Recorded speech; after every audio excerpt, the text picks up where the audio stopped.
Return to Iowa: How Gender Expectations Shaped Grant Wood's Career. Most Americans are aware of the influential figure that is Grant Wood, creator of the American Gothic and Parson Weems fable. He had a vast portfolio, including set design, interior design, jewelry work, metalwork, stained glass, along with all of his paintings. Men and women in his life played very different roles in his artistic and professional careers because of the pressure of male expectations at the time, which provided art history with some of his amazing paintings and non-painting works, but gave him a near constant identity crisis. Grant Wood's father, Marvell, was not unlike any other man in that time. He was a farmer and described as one of the hardest working ones in their area. His wedding invitations characterized him as, quote, the manliest of men and one of the most energetic and prosperous of our young farmers, end quote. Expectations for men were clearly laid out. In 1899, Theodore Roosevelt said, I feel we cannot too strongly insist upon the need for rough, manly virtues. Growing up in Anamosa, Iowa, a small town of primarily farmers, there was no escaping these gender expectations.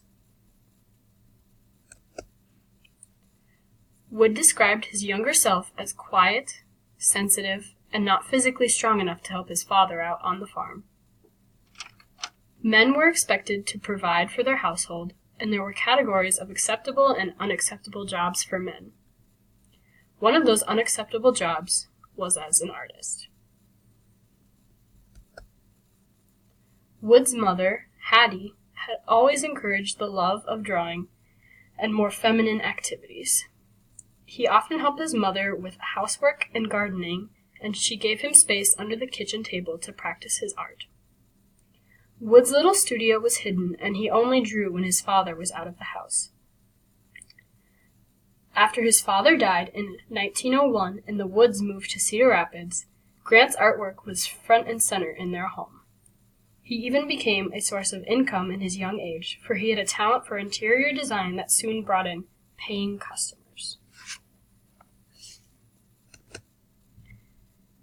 Wood's school participated in living pictures, or tableaux vivants, which were real-life recreations of classical paintings. In addition to that, Grant Wood was also heavily involved in the theater department at his high school. Despite his success in these high school extracurriculars, Wood's talent and inclination towards the arts continuously elicited negative responses from the men in his family. Wood once told a reporter, quote, for a farmer's son in Cedar Rapids, Iowa, to say that he wanted to paint pictures for his life work was as startling as a girl to announce that she wanted to lead a life of shame.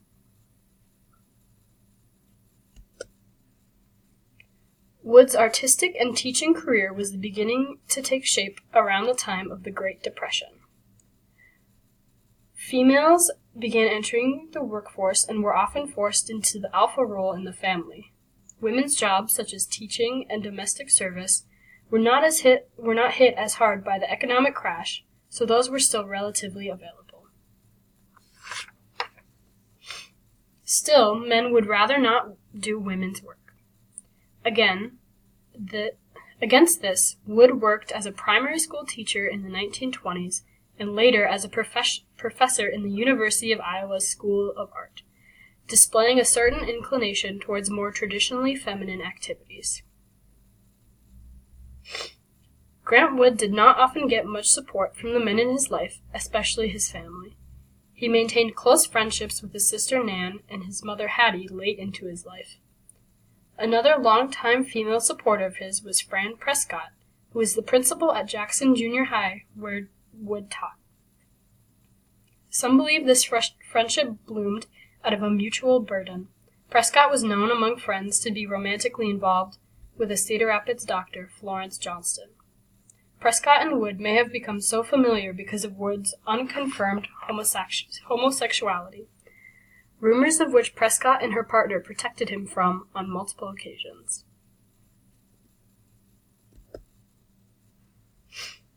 He moved to Minneapolis after high school and joined the Handicraft Guild. It was there that Wood continued to work in his craft, specifically metalwork, while not doing much painting, in order to avoid negative stereotypes. After his work at the Handicraft Guild, he would go on to study at the School of the Art Institute of Chicago and an academy in Paris, both for painting, although he never received a formal degree.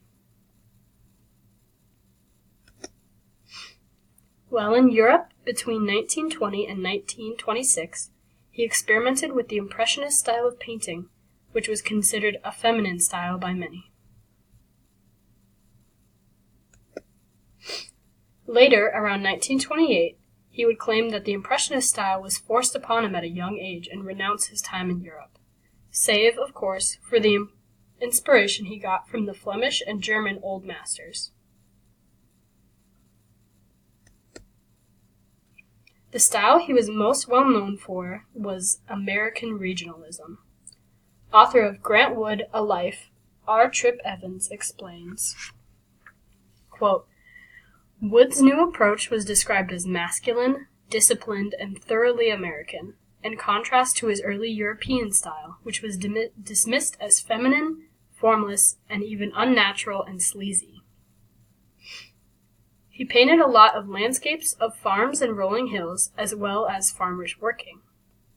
In addition to the content, the hardline style and natural palette of primarily browns and greens would not be categorized as inherently feminine in the same way that Impressionism was.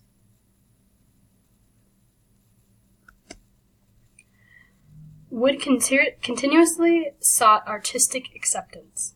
In 1926, Wood was living in a loft home in Cedar Rapids called Turner Alley after his trips to Europe.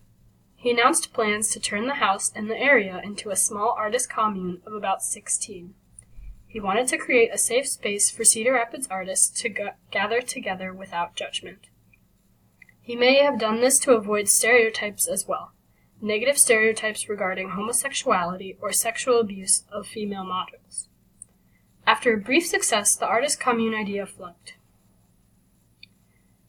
His mother, Hattie, was living with him at Turner Alley during that time as well, and it was there that he began his famous wardrobe change to primarily overalls and started painting the fields and farms of Iowa, both of which are now signature grantwood.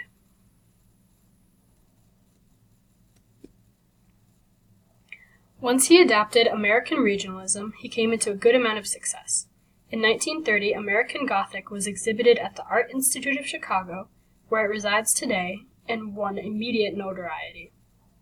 It's interesting to note that his most famous works were of these Midwestern rural lifestyles and people that had originally rejected him so harshly in his youth. Wood explained, quote, Once I started painting out of my own experience, my work had an emotional quality that was totally lacking before.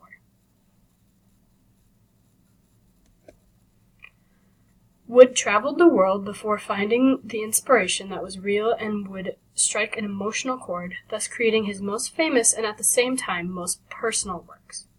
Wood said, quote, I had to go to France to appreciate Iowa, unquote, and his works after 1930 prove it. Additionally, Wood wrote in Return from Bohemia, an unfinished autobiography about his mother.